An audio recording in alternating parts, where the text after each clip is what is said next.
Uncover your pending follow list. Make every connection count with just a few taps. But first, make sure to save this video for your future reference. Hello everyone, I'm Jasmine from One Stop Solution, and today I'll walk you through the process of how to view your pending follow request on Threads app. It's pretty simple and quick, so let's get started with the video. Simply tap on the Threads app to open it. Look at the bottom of your screen and tap on the heart icon. This takes you to the notification section, where Gateway to Interaction option.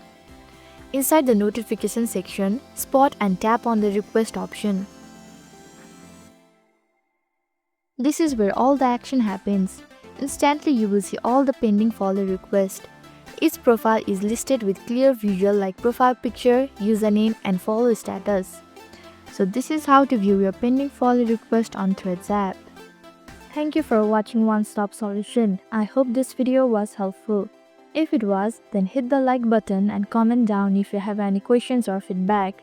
Also, if you are new to our channel, please subscribe and hit the bell icon so that you don't miss our upcoming videos.